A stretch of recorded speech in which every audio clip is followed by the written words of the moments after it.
ونؤمن به ونتوكل عليه ونعوذ بالله من شرور أنفسنا ومن سيئات أعمالنا ومن يهد الله فلا مضل له ومن يضلله فلا هادي له ونشهد أن لا إله إلا الله ونشهد أن محمدا عبده ورسوله قال الله تعالى في القرآن المجيد في سورة البقرة إن الذين كفروا سواء عليهم أأنذرتهم أم لم تنذرهم لا يؤمنون ختم الله على قلوبهم وعلى سمعهم وعلى أبصارهم غشاوة ولهم عذاب عظيم رب اشرح لي صدري يسر لي أمري واحلل عقدة من لساني يفقهوا قولي اللهم أرنا الحق حقا وارزقنا اتباعه وأرنا الباطل باطلا وارزقنا اجتنابه آمين یا رب العالمین۔ پچھلے کئی ہفتوں سے سورہ بقرہ ہم پڑھ رہے ہیں۔ سورہ بقرہ میں جن آیات کا ذکر ہے، جو موضوعات ہیں، جن چیزوں پر روشنی ڈالی گئی ہے، اس میں سے خاص طور پر میں نے یہ بتایا تھا کہ یہ سب سے بڑی صورت ہے، قرآن کی مدنی صورت ہے سوائے آخری 2 آیات کے۔ تقریباً تمام احکامات ہیں۔ افادیت کے اعتبار سے بتایا تھا آپ کو میں نے کہ حضرت عمر رضی اللہ تعالیٰ عنہ آپ نے فرمایا کہ میں نے 8 سال میں یہ صورت ختم کی۔ 286 آیات ہیں، 40 رکوع ہیں۔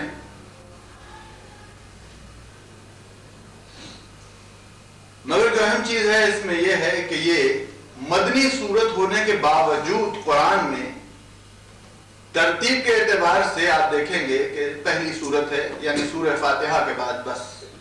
حالانکہ 13 سالوں میں قرآن اترتا رہا اور مدنی صورتیں جو اتری ہیں وہ 13 سال کے بعد اتری ہیں، مگر جیسا آپ کو معلوم ہے کہ قرآن کا نزولی جو ترتیب ہے وہ فرق ہے اور مصحف کی جو ترتیب ہے وہ فرق ہے۔ نزول کے اعتبار سے جو ترتیب ہے وہ مصحف میں نہیں ہے، بلکہ مصحف میں وہ ترتیب ہے جو لوح محفوظ ہے۔ پھر ہم مستقل سورہ بقرہ کی پہلی 5 آیات پر غور کرتے رہے، اور پہلی 5 آیات جو ہیں وہ مومنین صادقین اور ان کے صفات کے متعلق۔ اور آج ہم جو 2 آیات انشاءاللہ کوشش کریں گے کہ مطالعہ کریں گے، وہ جو 2 آیات ہیں وہ کفار کے سلسلے میں ہیں اور کافرین سے متعلق ہیں۔ اس طرح سورہ بقرہ کی جو تقریباً پہلی 20 آیات ہیں اس میں آپ دیکھیں گے کہ 5 مومنین صادقین، 2 کفار کے لیے اور 13 منافقین کے سلسلے میں ان کے مناسبت سے آئی۔ آج جو 2 آیات ہم کفار کے سلسلے میں پڑھ رہے ہیں اس میں سے جو اہم چیز ہے ان الذین کفروا سواء علیہم اانذرتہم ام لم تنذرہم لا یؤمنون، کہ محمد صلی اللہ علیہ وسلم جو کافر ہیں آپ انہیں ڈرائیں یا نہ ڈرائیں، سواء علیہم اانذرتہم ام لم تنذرہم، نہ یہ ڈریں گے لا یؤمنون اور نہ یہ ایمان لائیں گے۔ اب اس سے پہلے کہ دوسری آیت جو اس میں آ رہی ہے اس کو سمجھیں ہم، پہلے یہ سمجھنا ضروری ہے کہ اگر اللہ سبحانہ وتعالیٰ نے خود ہی یہ ڈکلیئر کر دیا کہ یہ ایمان لانے والے نہیں ہیں، تو ہو سکتا ہے کہ لوگ یہ کہہ دیں کہ ہمیں تو اللہ ہی نے کہہ دیا کہ ایمان ہم نہیں لا سکتے، تو لہٰذا ہماری پکڑ کیا ہو۔ اسی طرح آپ نے ایمان کے سلسلے میں دیکھا ہوگا کہ پہلی 5 آیات میں بھی ایک چیز آئی ہے ھدی للمتقین، کہ اگر ہدایت دی جائے گی تو ان کو جن کے پاس تقویٰ ہوگا، اگر تقویٰ نہیں ہوگا تو ہدایت نہیں ملے۔ تو یہ سوال بھی اٹھ سکتا تھا جب تقویٰ ہو گیا تو پھر ہدایت کی کیا ضرورت ہے؟ تو میں نے اس کی بھی مثالیں آپ کو دے دی تھی کہ پرہیز کیا ہوتا ہے، پرہیزگاری کی ضرورت کیوں ہے، دوا اور پرہیز میں کیا فرق ہے، اگر دوا لی جائے اور پرہیز نہ کیا جائے، یا جو شخص پرہیز کا ارادہ ہی نہ کرے اور دوا لیتا رہے تو کیا اس سے کچھ اس کو حاصل ہوگا؟ تمام چیزیں زیر بحث آ چکی۔ ہیں کہ ان الذین کفروا سواء علیہم، یہ بھی ڈکلیئر کر دیا کہ اگر کافر چاہیں آپ انہیں ڈرائیں دھمکائیں وہ ایمان لائیں گے نہیں. تو کیا یہ اللہ کی طرف سے ہے؟ تو ہم نے دوسری طرف دیکھا تھا کہ سورہ حدید میں ایک چیز آئی تھی، کمثل غیث، بارش کی مثال دی تھی اور کہا تھا اعجب الکفار نباتہ ثم یحیج فتراہ مصفرا ثم یکون حطاما. اور وہاں کافر کا لفظ استعمال کیا تھا کسان کے لیے. کسان عربی میں کسان کو کافر کہتے ہیں، اور اسے کافر اس لیے کہتے ہیں کہ وہ بیج جب چھپاتا ہے تو اسے معلوم ہوتا ہے کہ اس نے کون سا بیج چھپایا ہے، اسے خوب معلوم ہوتا ہے کہ اس بیج سے کون سی فصل نکلے گی. ایسا نہیں ہے کہ اس نے گیہوں چھپایا ہو اور جو نکل آتی. تو معلوم یہ ہوا کہ وہ کسان خوب جانتا ہے کہ وہ کیا لگا رہا ہے اور کیا اگے گا. اس تو کافر کا معاملہ بھی یہی ہے کہ اسے خوب معلوم ہے اس نے کیا لگایا ہے. اگر اس نے گیہوں لگایا ہے اور سارے مل کے دعا کرتے رہیں اس کے سمیت کہ اللہ اس میں سے جو نکال دے، تو کیا اللہ سبحانہ و تعالیٰ اس میں سے جو نکالیں گے؟ کبھی نہیں نکالیں. اس لیے نہیں نکالیں گے کہ تو نے تو خود گیہوں لگایا اور جو کی دعا کرتا ہے، جو لگاتا اور جو کی دعا کرتا تو شاید جو نکل آتی. یہاں بھی یہی بتا دیا کہ ان الذین کفروا، یہ جو جان بوجھ کر چھپاتے ہیں حق کو اور ایمان کو، انہیں خوب معلوم ہے کہ حق کیا ہے اور ایمان کیا ہے اور طاغوت کیا ہے. یہ ان کی اپنی وشفل تھنکنگ ہے، یہ ان کا اپنا خیال ہے، خام خیالیوں میں مبتلا ہیں اور مقا کی جنت میں رہتے ہیں. یہ جو ایولز ہیں ان کے اپنے کریٹڈ ایولز ہیں. یہ جو فلاز ہیں یہ خود سے فلاز نہیں ہیں بلکہ یہ انہوں نے مین میڈ فلاز ہیں جو انہوں نے بنائے ہیں. اور اسی کو آگے بڑھایا ہے تو آپ دیکھیے کہ اسی سورہ بقرہ میں آ گیا ہے فَوَيْلٌ لِّلَّذِينَ يَكْتُبُونَ الْكِتَابَ بِأَيْدِيهِمْ ثُمَّ يَقُولُونَ هَٰذَا مِنْ عِندِ اللَّهِ. اس حد تک کفر میں آگے بڑھ جاتے ہیں کہ اپنے ہاتھ سے چیزیں لکھتے ہیں. يَكْتُبُونَ الْكِتَابَ بِأَيْدِيهِمْ، اپنے ہاتھ سے لکھ ڈالتے ہیں اور اس کے بعد کہتے ہیں هَٰذَا مِنْ عِندِ اللَّهِ، یہ اللہ کی طرف سے ہے. لِيَشْتَرُوا بِهِ ثَمَنًا قَلِيلًا، وہ چاہتے ہیں کہ اس سے کچھ ان کا نام بڑھ جائے، کچھ کام بڑھ جائے، کچھ پیسہ، کچھ مال، کچھ دھن دے. تو وہ جو کرتے ہیں وہ جان بوجھ کر کرتے ہیں.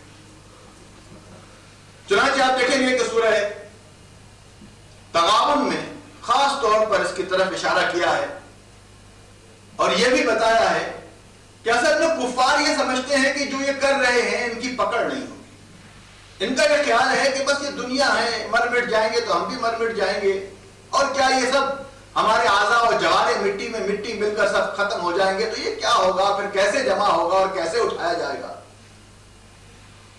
ایمان کا مطالعہ کرنے سے پہلے یہ تو پتا چلے ہمیں کہ ہم جو چیز کہہ رہے ہیں اس کے معنی کیا ہے اور جو کہہ رہے ہیں اس کا مقصود کیا ہے. آمنت باللہ کما ہوا باسمائہ وصفاتہ وقبلت جمیع احکامہ اقرار باللسان وتصدیق بالقلب. اقرار باللسان کا معاملہ ہے اور تصدیق بالقلب جب تک نہیں ہوتا ہے وہ ایمان میں داخل نہیں ہوتا.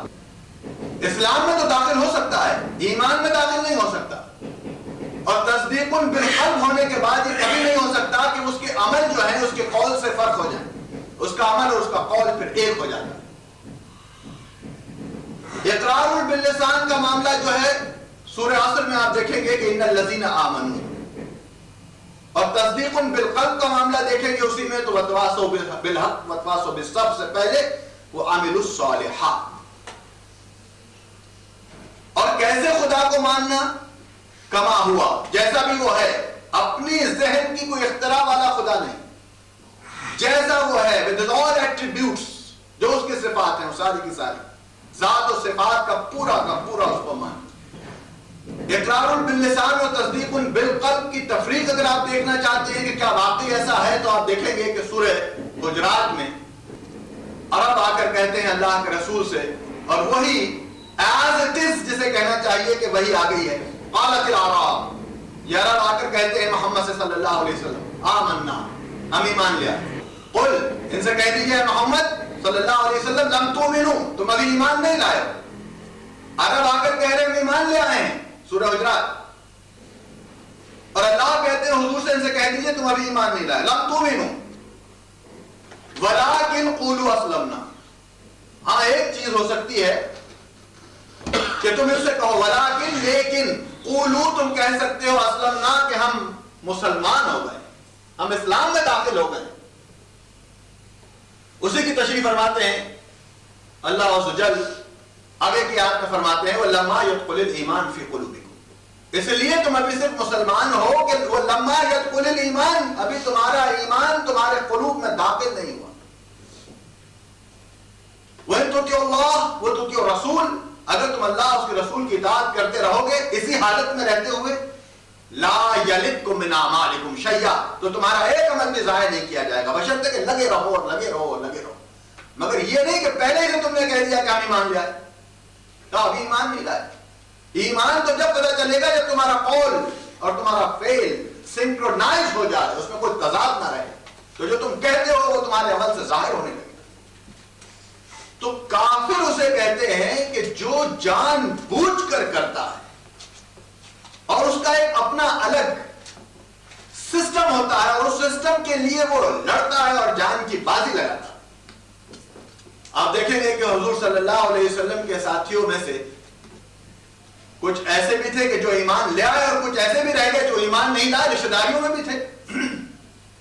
اور حضور صلی اللہ علیہ وسلم ان کو چاہتے ہیں کہ وہ اپنی دعوت فکر میں داخل کریں. چنانچہ آپ دیکھیں کہ دعا فرما رہے ہیں اللہ کے رسول کہ یا اللہ تو عمر بن ہشام یا عمر بن خطاب, ان دونوں میں سے کسی ایک کو ضرور اسلام میں داخل فرما دے. عمر بن خطاب آ جاتے ہیں, عمر بن ہشام رہ جاتا ہے, ابو جہل جیسے کہتے ہیں. مگر آپ دیکھیے کہ عمر بن خطاب آتے ہیں اسلام کے دائرے میں اور اسلام کے لیے لڑتے ہیں, اسلام کے پیچھے ہوتے ہیں, اسلام کی نشو نما اور سرفرازی کے لیے کام کرتے ہیں. اور ابو جہل جو عمر بن ہشام ہے وہ کیا کرتا ہے, وہ اپنے دین کے لیے کام کرتا ہے, وہ کہیں بیٹھا ہوا نہیں ہے. جب بدر ہوئی تو سب سے پہلے آئے ہیں وہ بھی سامنے ہو کر, اور جب نیچے آیا ہے نیزے کے تو اپنے مارنے والے سے کہتا ہے کہ میری گردن ذرا نیچے سے کاٹو. ابو جہل کہہ رہا ہے کہ میری گردن نیچے سے کاٹو تاکہ نیزے پر اٹھاؤ تو کسی سردار کی گردن معلوم. کیا کر رہا ہے وہ طاغوت کے ساتھ ہے مگر اپنے دین کا مکمل ساتھ دے رہا ہے اور اپنی جان کی بازی اس پر لگا رہا ہے. اگر اسلام میں آ جاتا تو یقیناً اللہ کا رسول جو دعا مانگ رہا ہے وہ دیکھ رہا ہے اس کے اندر کیا قابلیت ہے, بہادری ہے. اور اسی دین میں, اسی طاغوت کے دین میں ایک دوسرا بندہ بھی ہے جس کا نام ابو لہب ہے. وہ کیا کر رہا ہے, کسی پر کچھ قرض تھا اس کا 3-4 بندوں پر, ان سے کہتا ہے تم جاؤ میرے بجائے لڑو تو میں تمہارا قرضہ معاف کر دوں. اپنی جان بچاتا ہے اور مال ادھر لگا دیتا ہے. اور عمر بن ہشام اپنی جان لگا رہا ہے تابوت میں. تو وہ کافر جو ہوتا ہے وہ جان بوجھ کر, وہ ایسے نہیں کہ اس کو اندھیرے میں وہ جا رہا ہے بلکہ اسے معلوم ہے اور کہتا ہے کہ مجھے یہ نہیں چاہیے, میں تمہارے خلاف ہوں. دوسری آیت اس کا منہ بولتا ثبوت آ گیا ہے. ان الذين كفروا سواء عليهم انذرتهم ام لم تنذرهم لا يؤمنون. فرمایا ختم اللہ على قلوبهم وعلى سمعهم وعلى ابصارهم غشاوة ولهم عذاب عظیم. ان کے اس کفر کے سبب اللہ نے ان کے سینے بند کر دیے. على قلوبهم, ان کے قلوب پر تالے لگا دیے, ان کے قلوب پر مہر لگا دیے. وہ کس وجہ سے لگ گئی ہے؟ وَعَلَىٰ سَمِعِهِمْ, دیکھتے ہیں کم وقت, سنتے ہیں کم وقت, بول سکتے ہیں کم وقت, مگر پھر جیسے جانور سنتا ہے, جانور دیکھتا ہے, جانور بولتا ہے. انسان جس طرح دیکھتا ہے, بصیرت جسے کہتے ہیں ان کے پاس نہیں ہے. ان کی زبان بھی ہے, ان کی آنکھ بھی ہے, ان کا منہ بھی ہے, ان کے ہونٹ بھی ہیں. آپ نے دیکھا ہوگا کہ سورہ بلد, اس میں اللہ سبحانہ تعالیٰ نے ان چیزوں کو خاص طور پر اجاگر کیا ہے. جب انسان کہہ اٹھا کہ یقول اہلکت مالا لبدا, میں نے تو اپنا سارا مال لگا دیا اللہ کی راہ میں, اور کیا لگاؤں. جواب دیا یحسب ان لن یقدر علیہ احد, کیا سمجھتا ہے کہ ہم نے حساب نہیں رکھا ہوا کہ اس نے کیا خرچ کیا ہے, کیا ڈالا ہے, کیا دیا ہے ہم کو اب تک. پھر سوال کرتے ہیں اللہ سبحانہ تعالیٰ الم نجعل لہ عینین ولسانا وشفتین وہدیناہ النجدین. آنکھیں کس نے دی تھی یہ مال کمانے کے لیے, ہونٹ کس نے دیے تھے مال کمانے کے لیے, زبان کس نے دی تھی تم کو یہ مال کمانے کے لیے, اور پھر ہدایت کس نے دی تھی تم کو یہ مال ہمارے لیے خرچ کرنے کے لیے اگر ہم نہ کرتے. یہاں بھی وہی بات ہے. تو لہذا وہ جو سارے ہوتے ہیں طاغوت کی طرف ہو کر کفر کا الحاق جسے کہنا چاہیے، الحاق کی تشریح جسے کہنا چاہیے، وہ صرف اس لیے ہوتی ہے کہ یقین کامل اتنا تو ہوتا ہے کہ بس یہاں کی زندگی ہے اور اگلی زندگی کچھ نہیں۔ چنانچہ سورۃ تغابن میں آپ دیکھیے، پہلے تو آپ کو معلوم ہے کہ سورت کا نام تغابن اس لیے ہے، تغابن ڈول کو کہتے ہیں انگریزی میں، یعنی ہار جیت کا فیصلہ جس دن ہو جائے، ایک جیتتا ہے اور ایک ہارتا ہے، ایسا نہیں ہوتا کہ دونوں جیت جائیں، اسی کو ڈول کہتے ہیں کہ جیتے گا ایک ہی، دونوں نہیں جیت سکتے۔ اور ذالک یوم التغابن کہا، اس دن جیت اگر ہوگی تو بس رب کی ہوگی اور کسی کی جیت نہیں۔ اللہ کے رسول سے فرما رہے ہیں اللہ سبحانہ وتعالی، زعم الذین کفروا ان لن یبعثوا، اے محمد صلی اللہ علیہ وسلم ان کو یہ زوم ہو گیا ہے، زعم الذین کفروا، ان کافروں کو کم بختوں کو یہ زوم ہو گیا ہے کہیں ان لن یبعثوا کہ میں اٹھاؤں گا نہیں ان کو دوبارہ۔ ذرا قسم کھا کے کہہ دیجیے میری، اے محمد میری قسم کھا کر کہیے۔ تو لہذا حضور فرما رہے قل بلا، بے شک وہ ربی، میرے رب کی قسم، لتبعثن ثم لتنبؤن بما عملتم وذلک علی اللہ یسیر، بے شک تم اٹھائے جاؤ گے اور بے شک تمہارے اعمال تمہارے سامنے رکھ دیے جائیں گے۔ تمہیں شاید لگتا ہو کہ کیسے ہوگا، کیوں کر ہوگا، اللہ کے لیے تو یہ بڑا آسان ہے، علی اللہ یسیر، یہ اس کے لیے بڑا آسان ہے، تمہارے لیے مشکل ہوگا۔ دوسری جگہ آپ نے دیکھا یہ آیا کہ کم بختو، جب ہم تمہیں پہلی دفعہ بنا سکتے ہیں تو کیا دوسری دفعہ بنانا مشکل ہے؟ کوئی چیز پہلے مشکل ہوتی ہے، دوبارہ ہم پہلے بنا چکے ہیں وخلق جدید، تو دوبارہ بنانے میں کیا مشکل ہے، ہم پھر بنا ڈالیں گے تمہاری، پور پور تمہاری درست کر ڈالیں گے۔ اسی سورۃ تغابن میں ہم دیکھتے ہیں کہ مزید ایک یاد دہانی کے لیے فرمایا کہ ان کو کافر کیوں کہا گیا۔ الم یاتکم نبؤ الذین کفروا، ہمیں اسے جوڑا جا رہا ہے، کیا تم پر کوئی خبر پہنچی کہ کافر کیسے تھے؟ الم یاتکم نبؤ الذی، نبوت انباء، آپ نے دیکھا ہوگا عربی میں خبریں آتی ہیں تو انباء لکھا ہوتا ہے۔ الم یاتکم نبؤ الذین کفروا، کیا تم تک خبر پہنچی ہے کہ کافر کیا ہوتے ہیں؟ فذوقوا وبال امرہم، ہم نے ان کو اسی ضمن میں فذوقوا، وہ جو کفر کیا تو فذوقوا، انہوں نے اس کا مزہ بھی چکھ لیا، وبال امرہم، وہ مزہ ان کے اوپر ہی ہم نے ڈال دیا۔ وَلَهُمْ عَذَابٌ عَلِيمٌ، اور وہ جو سخت عذاب ہے وہ تو ہوگا ہی ہوگا، یہاں بھی ان کو پریشان کیا، مگر خبر کیا پہنچائی جا رہی ہے کہ انہوں نے کفر کیا کیا، آخر جو اتنی بڑی بات ہو رہی ہے، ایسی کون سی بات تھی جس کی وجہ سے اللہ سبحانہ وتعالیٰ ناراض ہو رہے ہیں اور سماعت اور بصارت اور تمام چیزیں ان کی چھینے لے رہے ہیں، قلوب پر جو ہے مہر لگائی جا رہی ہے۔ ذَلِكَ بِأَنَّهُ، یہ اس لیے کیا ہم نے ان کے ساتھ، کانت تاتیہم رسلہم بالبینات، تاتیہم رسلہم بالبینات، کہ رسول بھی بھیجے اور بینات بھی بھیجی اور کتابیں بھی بھیجی، اور اس کو دیکھ کر جان کر بوجھ کر اس کو نگیٹ کر دیتے تھے۔ ایسا نہیں تھا کہ انہوں نے بغیر سمجھے بوجھے کیا ہو، ایسا نہیں تھا کہ وہ غلط فہمی کا شکار ہو گئے ہوں، بلکہ مبینات، کھلی کھلی نشانیاں دیکھ کر بھی ذالک سحر مبین، انہوں نے کہا یہ تو بہت بڑا کوئی جھوٹ کوئی جادو معلوم ہوتا۔ اب دوسرا سوال بتایا کہ ایسا کیوں کیا انہوں نے، جب کتابیں بھی آ گئی، رسول بھی آ گئے، ہدایت بھی آ گئی اور بینات بھی آ گئی، تو پھر انہوں نے ایسی خرابی کیوں کی ان لوگوں نے، آخر کیا وجہ رہی؟ فقالو، وہ یہ کہا کرتے تھے، ابشر یہدوننا، اب ہماری طرح کا آدمی آ کر ہمیں سکھا رہا ہے، پڑھا رہا ہے، ابشر یہدوننا، یہ تو ہماری طرح کا ایک بشر ہے، کھاتا ہے پیتا ہے اٹھتا ہے چلتا ہے پھرتا ہے، ہمیں بتا رہا ہے کہ کیسے اٹھے اور کیسے چلے اور کیسے پھرے۔ فکفروا، تو بس ان کی شامت اعمال کہ انہوں نے اس کی بات نہ مانی، اور صرف بات ہی نہ مانی نہیں، فکفروا وتولوا، اور بلکہ منہ بھی پھیرا، انہوں نے کہا یہ کیا بتائیں گے، انہیں کیا پتا ہے کیا چیز ہے۔ فکفروا وتولوا، اس رسول کی بات سننا تو دور کی بات ہے، بلکہ اس کی بات کو انہوں نے اپنے ذہن سے نکال کر پھینکا۔ واستغنى اللہ، تو اللہ تو غنی ہے، اسے کیا ضرورت تھی ان کی، اس نے بھی ان کے قلوب پر موت لگا دی. جاؤ اسی میں فَسَنُيَسِّرْهُ لِلْعُسْرَىٰ، اسی میں ان کو آسانی دے دی، اسی میں ان کو آگے نکال دیا اور دور سے دور جا کر آیا. ان کا ذرا تھوڑا سا میں چاہوں گا کہ آپ کے سامنے موازنہ کر کے دیکھا جائے تاکہ یہ چیز ذرا کھل جائے. آپ نے پہلی 5 آیات جو پڑھی وہ ایمان کی تھی، اور اب جو 2 آیات آپ پڑھ رہے ہیں یہ کفر کے سلسلے میں ہیں.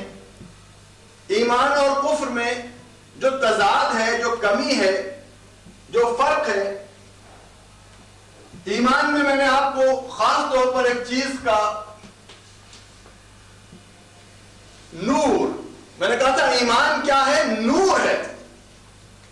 ایمان ہے ہی نور کا نام. اور ایمان کیا ہے؟ علم. اور ایمان کیا ہے؟ حق. اور ایمان کیا ہے؟ دین. اور اس کی مثال اگر آپ دیکھیں گے تو سورہ واللیل میں کھول کر بیان کر دی گئی. اور وہ سورۃ اللیل آپ کو معلوم ہے کہ حضرت ابو بکر صدیق رضی اللہ تعالیٰ عنہ کی شان میں وہ آیات اتری ہیں. تو اس میں 2 چیزوں کا ذکر آ گیا، واللیل اذا یغشا والنہار اذا تجلی.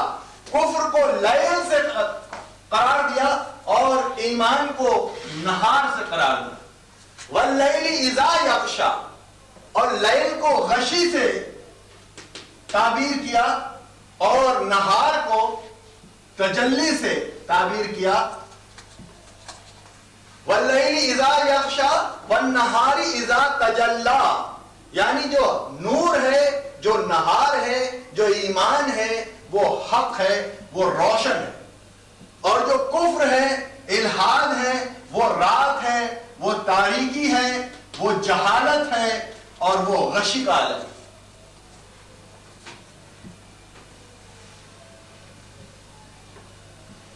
غشی کے لیے میں نے آپ کو بتایا تھا کہ غشی کیا ہوتی ہے، اور اس کو میں نے ریلیٹ کیا تھا آج کے اعتبار سے سائنٹیفک پوائنٹ آف ویو سے، کہ جو میڈیکل پوائنٹ آف ویو سے آپ دیکھیں گے کہ جب آپریشن کرنے سے پہلے جو آپ کو جس اسٹیٹ میں ڈالا جاتا ہے وہ انستھیزیٹک اسٹیٹ کہلاتی ہے، اسے انستھیزیا کہتے ہیں. اور وہ انستھیزیا کیا ہوتا ہے؟ آپ جاگ رہے ہوتے ہیں، اگر لوکل انستھیزیا دیا جائے آپ کو اور یہاں سے آپ کی ایمپوٹیشن ہونے والی ہو ہاتھ کی، تو اتنا اگر انستھیزیٹک پوزیشن میں آپ کے ہاتھ کو ڈال دیں تو آپ جاگ رہے ہوتے ہیں، آپ دیکھ رہے ہوتے ہیں، آپ کا ہاتھ کٹ رہا ہوتا ہے مگر آپ کو کوئی تکلیف نہیں ہو رہی ہوتی. تو کفر کی سٹیٹ بھی ایسی ہے کہ آپ کے سامنے سارے کام ہو رہے ہوتے ہیں، آپ کا ایمان جا رہا ہوتا ہے، آپ کے کام سارے اسی طرح خراب ہو رہے ہوتے ہیں، مگر آپ پر وہ جو کیفیت طاری ہوتی ہے غشی کی، اس میں آپ کے جو سینسز ہیں وہ سارے باختہ ہو جاتے ہیں. وہ ساری جو سورسز ہیں جو آپ کے سینسز کو ملاتی ہیں وہ سنکرونائزیشن ختم ہو جاتی ہے اور آپ سمجھتے ہیں کہ آپ کو کوئی تکلیف نہیں ہو رہی ہے. مگر جیسے ہی انستھیزیا کا وہ عمل ختم ہوتا ہے آپ کی چیخ نکل آتی ہے اس تکلیف کو، درد اور کرب کی وجہ سے. وہ سارا آپریشن جو ہے بعد میں پتہ چلتا ہے کہ یہ سب کاٹ پیٹ دیا، اور پھر اس کی جو پوسٹ آپریٹڈ جو پین ہے اس کے لیے پھر وہ آپ کو گولیاں دے رہے ہیں اور فلانا دے رہے ہیں اور فلانا دے رہے ہیں اور اس کی انفلیمیشن کے لیے یہ دے رہے ہیں. کئی دنوں تک پوسٹ آپریٹڈ پرابلمز جاری رہتے ہیں. اسی کو یہاں بھی فرمایا کہ جیسے ہی تم اس الحاد اور اس کفر میں ڈوبے ہوئے رہتے ہو، کولو کے بیل بنے رہتے ہو، 24 گھنٹے اپنی ذات کے اطراف چکر میں لگے رہتے ہو، اور جب اللہ کا حکم آ جائے گا حتی یاتی اللہ بامرہ، ایک دم انستھیزیا کا جو عمل ہے وہ ختم ہو جائے. وہ جو پین ایک دم ہوگا اس طاغوت کی وجہ سے جو کاٹا پیٹی ہوئی تھی، وہ کفر کی وجہ سے وہ اچانک جو پین ہوگا اس کا چیخ اٹھے گا بندہ، یا لیتنی قدمت لحیاتی، کہ اللہ ایک دفعہ ہمیں دوبارہ بھیجیے پھر ہم ایسا نہیں کریں. اور وہ کیوں ہوگا؟ اس وقت کیوں کہہ اٹھیں گے کہ اس وقت اس غشی کی حالت سے، اس اسٹیج سے آپ باہر آ جائیں گے، آپ کا وہ جو غشی کا عمل ہے اس سے فارغ ہو جائیں گے اور آپ اپنی ہوشیار حالت میں ہوں گے.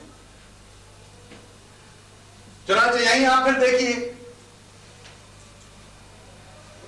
وَالنَّهَارِ إِذَا تَجَلَّى، نہار کو تجلی سے، نہار کو علم سے، نہار کو حق سے، اور نہار کو نور سے. اور یہ نور کیا ہے؟ یہ روشنی ہے. اور یہ ظلمات کیا ہے؟ یہ جو کفر کیا ہے؟ یہ اندھیرا ہے. اس کو آپ دیکھیے سورہ نور میں اس کی خوب تشریح فرماتے ہیں. نور کی تشریح دیکھ لیجئے پہلے کہ نور جو ہے بھئی کس طرح کا ہوتا ہے، کیسے آتا ہے، کہاں سے آتا ہے، کیوں کر ملتا ہے. سورہ حدید میں ہم یہ پڑھ چکے ہیں. پچھلے دروس میں ایمان کے سلسلے میں آپ کو میں بتا چکا ہوں کہ کفار مومن کافرین میں سے اور مومنین میں سے مومنات اور مومنین اور منافقات اور منافقین، ان کا سب ذکر اس میں آ چکا ہے. اور میں نے آپ کو بتایا کہ یہاں کے جو اعمال ہیں، یہاں کا جو ایمان ہے، اس کا نتیجہ قیامت کے دن جو نکلے گا وہ یہ نکلے گا یوم تری المؤمنین والمؤمنات. اس دن مومن مرد اور مومن عورتیں دیکھ لیں گے یسعی نورہم بین ایدیہم و بایمانہم. ان کا نور ان کے سامنے بھی ہوگا اور ان کا نور ان کے دائیں بھی ہوگا. بشراکم الیوم، اس دن ان کو بشارت دی جائے گی جنات تجری، کہ اس دن جائیں جنتوں میں جیسے جاتے. اور اس دن جن لوگوں کو نور ملا ہوگا وہ مومن کہلائیں گے، اور جن مسلمانوں کو نور نہیں ملا ہوگا، جن کے آگے نور نہیں ہوگا، جن کے دائیں نور نہیں ہوگا، وہ کھڑے ہوئے انتظار کر رہے ہوں گے کہ ہمارا معاملہ کیا ہوا، ہم سب تو ساتھ تھے. ان کو نور مل گیا اور یہ تو چلے گئے نور کے سہارے. لہذا پہلے وہ پکاریں گے یوم یقول المنافقون والمنافقات للذین آمنوا انظرنا نقتبس من نورکم. اے ایمان والو، اے مومنین، اے دوستو، اے ساتھیو، یہ جو تمہیں نور مل گیا ہے ذرا اس میں سے تھوڑا ہمیں بھی دے دو.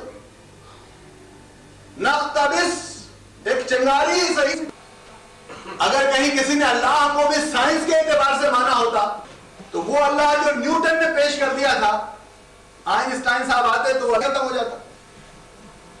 اس لیے کہ وہ جتنا علم تھا وہ بالحواس تھا، وہ ڈیٹا تھا، ڈیٹا کلیکشن تھا، انفارمیشن تھی، اور اس میں فلاز کے چانسز تھے. چنانچہ آپ دیکھیں گے کہ جب یہ کتاب آئی ہے اور اللہ کے رسول صلی اللہ علیہ وسلم سے لوگوں نے مذاق و استہزاء کیا ہے اور کہا ہے کہ اللہ کے رسول، اگر تم واقعی اللہ کے رسول ہو جیسا تم کہتے ہو تو لاؤ کوئی معجزے دکھاؤ، کوئی فرشتے اتارو ہمارے سامنے دکھاؤ، سونے کا پہاڑ لگاؤ، کوئی ایسے فرشتے آئیں جو کتاب ایسے دکھاتے ہوئے ہمیں لائیں، لو ہمارے سامنے اتریں. تو اللہ کے رسول نے بھی دعا کی تھی نا کہ اللہ ایسا کچھ کر دیجئے ان کا منہ بند کرنے کے لیے. تو اللہ نے کہا تھا ایسا نہیں ہو سکتا، اس لیے کہ جو دکھانے کی چیز ہے وہ خالی ایک ہی چیز ہے، وہ کتاب ہے. لہذا سورہ بقرہ میں کیا کہا اللہ نے، اللہ سبحانہ وتعالیٰ نے، وَإِن كُنتُمْ فِي رَيْبٍ مِّمَّا نَزَّلْنَا عَلَىٰ عَبْدِنَا فَأْتُوا بِسُورَةٍ مِّن مِّثْلِهِ وَادْعُوا شُهَدَاءَكُم مِّن دُونِ اللَّهِ إِن كُنتُمْ صَادِقِينَ. اے محمد صلی اللہ علیہ وسلم، ان سے کہیے کہ اگر تمہیں یقین نہیں ہے کہ یہ کتاب، یہ جو معجزہ ہم نے اپنے رسول پر بھیجا ہے یہ اللہ کی طرف سے نہیں ہے، تو تم جاؤ اپنے سارے دوست جمع کرو، اس جیسی ایک صورت بنا لو. فَأْتُوا بِسُورَةٍ مِّن مِّثْلِهِ. میں نے ابھی 100 سال پرانی نیوٹونین آپ کے سامنے بتائی کہ آئنسٹائن آ گیا تو ختم ہو گئی. 1500 سال پہلے معجزہ دے دیا اور کہا جاؤ ان سے کہو ایک بنا لا. آپ کا کیا خیال ہے نیوٹن اور آئنسٹائن اور ڈارون اور کارل مارکس اور پتہ نہیں کون سے لوگ جیسے فن خان آپ کہتے ہیں آئے ہوں گے اور انہوں نے کوشش نہیں کی ہوگی کہ یار ایک صورت تو بنا تاکہ جان ہی چھوٹے ہماری. 1500 سال گزرنے کے بعد کسی کی ہمت اب تک ایسی نہیں ہوئی کہ وہ ایک صورت نہیں ایک آیت پیش کر سکے. فرمایا یہی معجزہ ہے. فَأْتُوا بِسُورَةٍ مِّن مِّثْلِهِ وَادْعُوا شُهَدَاءَكُم مِّن دُونِ اللَّهِ إِن كُنتُمْ صَادِقِينَ. اگر سچے ہو تو جاؤ ایک بنا لاؤ. اور یہ نہیں کہا کہ اب بنا لاؤ کل نہیں، یہ کہا زندگی بھر قیامت تک کبھی بھی بنا لاؤ.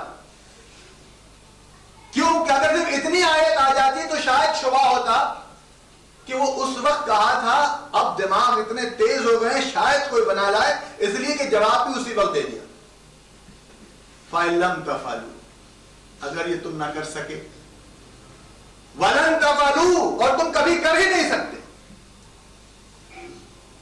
اس لیے کہ وہی مینوفیکچرر اس کا بھی ہے، وہی مینوفیکچرر آپ کا اور میرا بھی، اس کو نہیں پتا کہ میری کیپیسٹی کتنی ہے. کوئی فَإِن تَفْعَلُوا، اگر تم نہ کر سکے، وَلَن تَفْعَلُوا، you will never be able to do that because you are not supposed to do that. You don't have that much capacity and capability to do that. And you are very minor in front of God. غلط دفعہ فاتقوا النار. تو بس تیار ہو جاؤ کہ پھر اگر ایسا غصہ تم نے دلایا کبھی مجھے تو آگ نہیں بناؤں گا تمہیں، بلکہ آگ جو جلتی ہے جس سے وہ تمہیں ایندھن بنا دوں گا، اس کا لوگ اس میں جلا کریں. وقودها الناس والحجارہ اعدت للکافرین. وہی لفظ آ گیا کہ وعدہ ہے میرا کافرین کے ساتھ کہ میں ان کے ساتھ ایسا کر کے رہوں. پھر واپس یہاں پر آ جائیے. تو بتانا مقصود یہ ہے کہ علم جو ہے وہ جو اس کے قلب میں ہے، یہ بتانا مقصود ہے کہ اس کے اندر جو توانائیاں آ رہی ہیں وہ کہاں سے آ رہی ہیں، کہ ایسا تو نہیں مین میڈ علم ہو اس کا. اور کل پتا چلا کہ سب اوندھا ہو کر رہ گیا. مثل نور ہی، اس کی مثال ایسی ہے کمشکوۃ فیہا مصباح، المصباح فی زجاجہ، الزجاجۃ کانہا کوکب دری یوقد من شجرۃ مبارکہ. اور اس کو جو مل رہا ہے ایندھن، اس کو جو انرجی مل رہی ہے وہ ایک درخت سے مل رہی ہے، اور وہ درخت جو ہے وہ زیتون کا درخت ہے. یہاں تک تو ہماری سمجھ میں آ گیا. اب آ گیا بات کہ وہ زیتون کا درخت کیا مثال دی اس میں. علم بھی سمجھ میں آ رہا ہے، نور سمجھ میں آ رہا ہے، حق سمجھ میں آ رہا ہے، مگر اب یہ کس درخت کی مثال دی جا رہی ہے؟ زیتون کا درخت.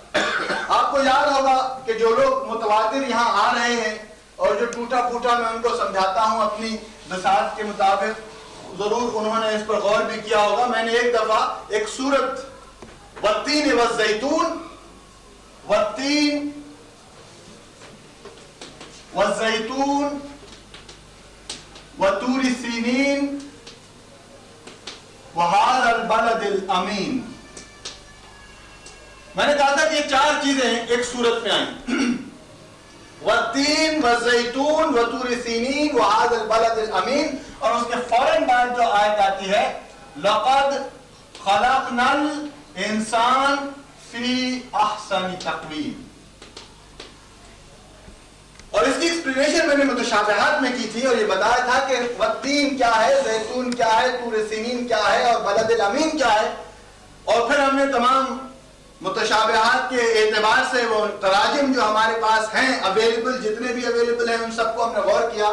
تو یہی دیکھا کہ انجیر کی قسم، زیتون کی قسم، طور سینین کی قسم، اور بلد جو ہے شہر مکہ کی قسم، کہ ہم نے بے شک انسان کو بہت اچھا اور بہت بلند تر بنایا. پھر میں نے یہ آپ لوگوں سے کہا کہ یہاں تو ایک بھی چیز انسان نظر نہیں آ رہی. ایک انجیر ہے، ایک زیتون ہے، ایک پہاڑ ہے، اور ایک شہر ہے، اور اس کے بعد اس کی مثال جو دی جا رہی ہے وہ ایک انسان سے دی جا رہی ہے. یا تو یہاں پہ فرشتے ہوتے، جن ہوتے، کچھ اور ہوتے، اس کے بعد انسان کا ذکر آتا، تو پھر آپ کہتے کہ بے شک انسان جو ہے وہ ان سب میں سب سے بہترین ہے. تو یہ بات تو ہو رہی ہے نباتات کی، جمادات کی. یہ زیتون محمد صلی اللہ علیہ وسلم ہے. یس، یہ اس دن میں نے آپ کو پھر بتایا تھا کہ تشبیہات ہیں جو تشبیہ دی گئی ہے. تین سے جو تشبیہ دی گئی ہے وہ انجیر جو بتائی گئی ہے اس میں عیسیٰ علیہ السلام مقصود ہیں، کہ عیسیٰ، محمد، موسیٰ، کعبہ، کہ بے شک ہم نے ایسی ایسی ہستیاں پیدا کی ہیں، عیسیٰ بھی ہیں اور محمد بھی ہیں اس میں، اور موسیٰ بھی ہیں، اور ایسی جگہ بھی ہم نے دی ہے. لقد خلقنا الانسان فی احسن تقویم. دیکھو تو صحیح انسانوں کی قسمت تو دیکھو کہ کیسے کیسے لوگ اس میں پیدا ہوئے ہیں، بہترین چیزیں پیدا کی. ثم رددناہ اسفل سافلین. یہ تمہارے اسلاف ہیں، یہ تمہارے آباء و اجداد ہیں، اور تم اپنے آپ کو دیکھو کہ کیسے گرے ہوئے اور نیچے سے نیچے جا گرے، کہ جن کی کوئی حیثیت نہیں ہوتی. اسفل سافلین، کہ تم بالکل نیچے جا گرے جا. اب اس کی کیونکہ آج ہم بحث نہیں کریں گے، جس یہ پڑھیں گے تو اس وقت آئیں گے. اب اس میں سے صرف ہم ایک چیز لے رہے ہیں، زیتون. اب یہاں واپس آتے ہیں تو فرمایا اس قلب میں جو روشنی ہو رہی ہے، اس قلب میں جو لو جل رہی ہے، جو دیا جل رہا ہے روشنی کا، وہ روشنی اس کی جو توانائیاں ہیں وہ کہاں سے لی جا رہی ہیں؟ محمد صلی اللہ علیہ وسلم. اگر کہیں یہ علم کی روشنی بجائے یہاں سے کہیں اور سے لی جائے گی تو وہ علم کی روشنی نہیں ہو سکتی، اس سے کوئی چیز روشن نہیں ہو سکتی، ہر چند کہیں کہ ہے مگر نہیں۔ ایسا ہی ہوگا جیسے آپ نے دیکھا ہوگا، ہو سکتا ہے یا نہ دیکھا ہو، بہت سارے باہر کے ممالک میں اس کا آپ نے مشاہدہ کیا ہوگا کہ اب ایسے ہیٹر بنے ہوئے ہیں جو آرٹیفیشل ہوتے ہیں، اندر ایک لیمپ لگا ہوتا ہے، باہر سے ایسا معلوم ہوتا ہے کہ ہیٹر جل رہا ہے مگر صرف ایک موم بتی جیسا اندر بلب جل رہا ہوتا ہے، پلاسٹک باہر ہوتا ہے۔ دور سے دیکھنے والا یہ سمجھتا ہے کہ یہ ہیٹر ہے اور اس میں کافی گرمی اس میں سے پروڈیوس ہو رہی ہوگی۔ ذرا سوچئے کہ جو دور سے کسی نے دیکھا ہو اور سردی کا حال یہ ہو کہ وہ ہاتھ اور پیر اس کے سارے کانپ رہے ہوں اور اس کی جو اندر کی کیفیت انرجی کی ہے وہ لیول بالکل ڈاؤن ہو گیا ہے، اور وہ جا رہا ہے اس ہیٹر کی طرف کہ اس کے پاس جا کر بیٹھے گا تھوڑی دیر تو وہ جو توانائیاں جو خارج ہو گئی واپس آ جائیں گی، وہاں جا کر پتا چلا کہ وہ ہیٹر تو ہے نہیں۔ دیکھنے سے ہیٹر معلوم ہو رہا تھا مگر وہ ہیٹر ہے نہیں، نتیجہ کیا ہوگا اس کا کہ جو توانائیاں تھوڑی سی بچ گئی تھی وہاں جانے میں وہ بھی ختم ہو جائے۔ تو اگر اس ہیٹر میں یہ ہیٹ نہیں ہے، محمد مصطفیٰ صلی اللہ علیہ وسلم کا طریقہ کار نہیں اپنایا ہوا ہے اور وہ طریقہ اس نے پروڈیوس نہیں کیا جیسا کہ محمد نے کیا تھا صلی اللہ علیہ وسلم، تو فرمایا اس قلب میں جو بھی روشنی ہوگی اس روشنی سے کوئی چیز روشن نہیں ہو سکے۔ پہلی چیز تو اچھی طرح سمجھ لیجیے، یہ میری اپنی اختراع ہے، یہ کہیں مجھے نہیں معلوم کہ کہیں حدیث یا کسی اور آیت سے کسی نے منسوخ کیا ہو تو کیا ہو، مگر مجھے نہیں معلوم، یہ میرا اپنا ذاتی خیال ہے کہ علم جو میں نے ابھی بتایا دو طرح کا ہوتا ہے، ایک علم بالوحی اور ایک علم بالحواس۔ علم بالوحی جو ہوتا ہے یہ قلب میں ہوتا ہے، قرآن کا علم، محمد صلی اللہ علیہ وسلم کے اتباع کا طریقہ، یہ تمام چیزیں قلب کے اندر ہوتی ہیں، اور جو علم بالحواس ہوتا ہے وہ یہاں ہوتا ہے، وہ ذہن میں ہوتا ہے۔ اور علم بالحواس جو چیز ہے جو یہاں ہوتی ہے، اس سے دو چیزیں پیدا ہوتی ہیں، ایک تکبر اور دوسرا اس کا ریورس خوشامد۔ وہ کہتا ہے میرا علم ہے، اور تکبر اس لیے کرتا ہے کہ میری طرح کوئی ہے ہی نہیں، جو میں نے ایجاد کیا وہ کوئی جانتا نہیں۔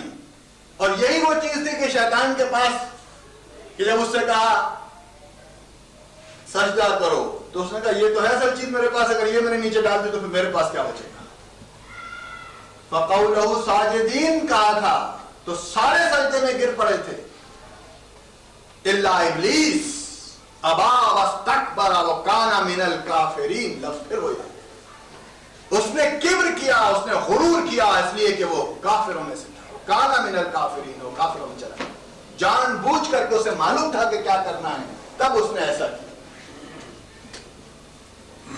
یکاد زیتها یضیء لو لم تمسسه نار، فرمائے ایسی روشنی ہے، یہ ایسا حق ہے، یہ ایسی چیز ہے کہ اس کو آگ لگانے کی ضرورت نہیں پڑتی۔ اگر کسی کے قلب میں یہ حق پیدا ہو جائے، یہ ایندھن جمع ہو جائے، یہ انرجی آ جائے تو جا کر وہاں دیا جلا کر اس کو جلانا نہیں پڑتا، دور سے جہاں بھی آگ دیکھتا ہے وہ لپکتا ہے، وہ صدق بالحسنى فَسَنُيَسِّرْهُ لِلْيُسْرَى، تو اللہ اس کے لیے وہ راستہ آسان کر دے۔ اگر آج کے دور میں آپ مثال دیں گے تو میں کہوں گا پیٹرول کو آپ کو جا کر آگ لگانی نہیں پڑتی، پیٹرول کے قریب آگ ذرا آپ لگائیے، دیکھیے کہ پیٹرول وہیں سے اس کی جو فیومز ہے وہ آپ کو اس کو لے لیں۔ تو حق کی جو صداقت کی اس کے اندر جو توق ہوتی ہے، جو انرجی ہوتی ہے، تو جہاں دیکھتا ہے وہ۔ اور آپ نے دیکھا ہوگا کہ اللہ سبحانہ وتعالیٰ نے اس سلسلے میں اور محمد مصطفیٰ صلی اللہ علیہ وسلم نے اس کو اس طرح پیش کیا، فرمایا کہ علم مومن کا کھویا ہوا خزانہ ہوتا ہے، جہاں دیکھتا ہے لپکتا ہے، اس کو چھوڑتا نہیں ہے، جہاں بھی علم دیکھتا ہے اس کو لپکتا ہے۔ اور یہی وجہ ہے کہ آپ کو معلوم ہے کہ آپ کا ایک ایسا سسٹم ہے، آپ کا جو دین ہے اس میں ہر مرد اور ہر عورت پر علم کا حاصل کرنا فرض ہے۔ اور یہی وہ چیز ہے کہ اللہ کے رسول نے کہا تھا اپنی موجودگی میں، اپنے ہوتے ہوئے، کہ اگر کسی کو علم حاصل کرنے کے لیے چین جانا پڑے تو جائے، ورنہ فرماتے کہ میں موجود ہوں اور کہیں جانے کی کیا ضرورت ہے۔ مقصود یہی تھا کہ دور سے دور بھی جانا پڑے اور مشکل سے مشکل اور کٹھن سے کٹھن وقت بھی گزارنا پڑے تو مسلمانوں کو چاہیے کہ وہ علم حاصل کریں۔ اور آپ کو معلوم ہی ہے اس کا نتیجہ جو ہمارے پاس ہے، نہ کرنے کی وجہ سے ہم کس اسٹیٹ میں پہنچے ہوئے ہیں، کہ اللہ نے ہمیں پسندیدہ اور چنا ہوا قرار دیا تھا اور ہم اپنے آپ کو تھرڈ نیشن میں شمار کرتے ہیں، اور جن کو اللہ نے مغضوب کہا تھا اور کونوا قردۃ خاسئین کہا تھا کہ ان کو ہم نے سور اور بندر بنا ڈالا، ان کم بختوں کو، اور ان سے چھین لی ہم نے منصب، اور وہ منصب لے کر تمہیں دے دیا. ہم نے وہ منصب ان کو اپنے ہاتھ سے واپس دے دیا، ان سے کہا تم نمبر 1 ہو گئے. وہ اپنے منہ سے کہتے ہیں میاں مٹھو ہم نمبر 1 ہیں اور تم نمبر 3 ہو. اور قرآن کہتا ہے کہ وہ نمبر 3 نہیں، وہ کوئی نمبر ہی نہیں ہے ان کا، اور تم خیر والی امت ہو. امت کیسی ہو؟ خیر والی امت ہو. امت کیسی ہو؟ بہترین امت ہو. امت کیسی ہو؟ هو اجتباکم، سورہ حج میں آ گیا کہ ہم نے تمہیں چن لیا اپنے کام کے لیے. اور ہم دیکھتے ہیں کہ چنے ہوئے تو وہ نظر آ رہے ہیں. چنا ہمیں ہے اور اعلان وہ کر رہے ہیں کہ ہم چنے ہوئے ہیں. ان کے اعلان پر اللہ نے اس میں قرآن میں نفی کر دی تھی، فرمایا تلک امانیہم، یہ ان کا خیال ہے، ان کا گمان ہے، ان کی وشفل تھنکنگ ہے. وہ یہ کہتے ہیں لا یمسہ النار الا ایاما معدودا، وہ کہتے ہیں ہم تو چنے چنائے، ہم تو اللہ کے پسندیدہ ہیں، ہمیں آگ چھو نہیں سکتی. فرمایا تلک امانیہم، یہ ان کی خام خیالی ہے، سب سے پہلے آگ میں ڈالے جائیں گے. اب ہمارا معاملہ بھی ہم دیکھتے ہیں تو ایسے ہی ہم بھی یہ کہتے ہیں ہم تو سب بخشے بخشائے ہیں، ہم تو محمد مصطفیٰ صلی اللہ علیہ وسلم کی امت میں سے ہیں، ہم تو بس جیسے ہی یہاں سے جائیں گے وہاں وہ ہاتھ پکڑ کے مسیح جنت میں لے کے چلیں گے، ہمیں تو کچھ کرنا ہی نہیں پڑے گا. اور وہ حدیث آپ کو خوب معلوم ہے کہ حضور صلی اللہ علیہ وسلم نے فرمایا تھا اپنی بیٹی اور اپنی پھوپھی سے کہ یا صفیہ اور یا فاطمہ، خدا کی قسم میں وہاں تم کو آگ سے بچا نہیں سکتا، تمہیں اعمال ہی ہوں گے کہ تمہیں آگ سے بچائیں گے، میں تمہاری کوئی مدد نہیں کر سکتا. قالوا ثوابا لگایا سورہ عما یتساءلون. کسی کی ہمت نہیں ہوگی کہ رب کے سامنے کوئی ایک لفظ کہے سوائے کہ اللہ اس کو اجازت دے. اور اس دن صرف اللہ کا حکم چلے گا اور کسی کا حکم نہیں چلے گا. نور علی نور، فرمایا بس ایسا ہوتا ہے تو سمجھو کہ نور پر نور، حق پر حق، سچائی پر سچائی اور بہتری پر بہتری ہوتی چلی جاتی ہے. وَالنَّهَارِ اِذَا تَجَلَّا ہو جاتا ہے، یعنی جب دن نکل آتا ہے تو بس روشنی ہو ہی جاتی ہے. تھوڑا سا اس پر بتاؤں کہ وقت اب نہیں ہے اور اگلی دفعہ اس کو رکھ لیں گے جو باقی حصہ ہے. یغشا میں نے بتایا تھا آپ کو، لیل میں نے بتایا، ظلمات کی ایکسپلینیشن اسی صورت میں آ گئی.